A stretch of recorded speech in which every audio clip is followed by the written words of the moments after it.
Okay, so the first thing is when I go to put my hand in the collar here like this, a lot of people struggle to get that grip, and what they don't realise is that their feet are holding the gi.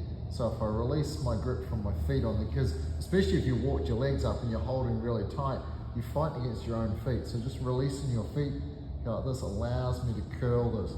Then you can go back to holding it tightly if you want. When I'm putting my arm in like this, I don't want to reach and straighten my arm because he's got a good chance of palm heel striking my elbow. He's just trying to get my arm out of the collar, but I'm making myself vulnerable here like that. So I always want my arm to be bent here like this.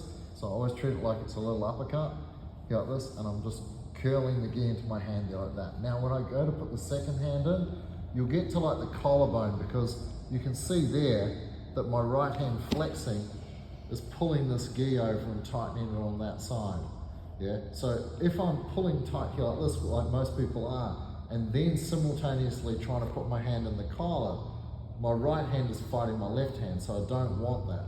So what I do is when I get to here like that, now I'm going to use my legs. Sometimes I'll often open them and then bump the person forwards and shoot both my hands in, like that, right? Because I need to open my right hand, right? And he's pulling backwards against that all the time. So I need to counteract that. So when I'm here like this and I want to put my left hand deeper, I bump him with my legs. Now I can let go of my right hand, shoot both my hands in deeper, like this, right? And having them almost touching now. Now it doesn't take a lot of pressure. I just turn my wrists gently. You know, I haven't even used my legs yet. And I don't have strong hands at all, right? Because they're stuffed.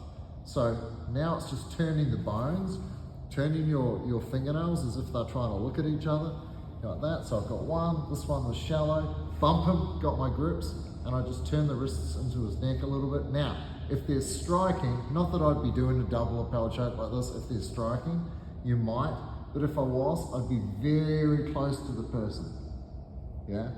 If I'm out on this distance, it's ideal for him to hit me because I'm right where he wants to punch me, right? So if we're only grappling here like this, you can use turn your wrist a little bit, and then I use my legs here like this. My goal is to get my elbows touching my ribs, here like that. So now that my arms are connected to my body, yeah? When my elbows are away from my body, it's just my arms. So my goal is to get here, bump them forwards, lock my elbows to my ribs, like that. So now if he tries to pull away, it's my whole body that he's having to try and pull. It's not my arms anymore. So I lock my elbows to my ribs, and then I'm going to use my legs and hips to apply the pressure for the choke, right? It's not your hands doing it. Your hands just position themselves so that this little bone on each side is touching the carotid artery, so your elbows are connected to your torso, yeah? And then it's your legs and hips doing all the work, right?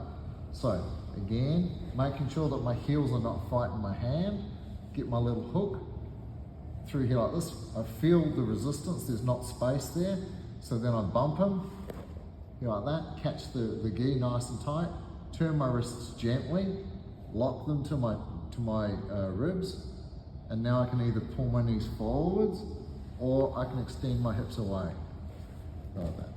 1, 2, 3.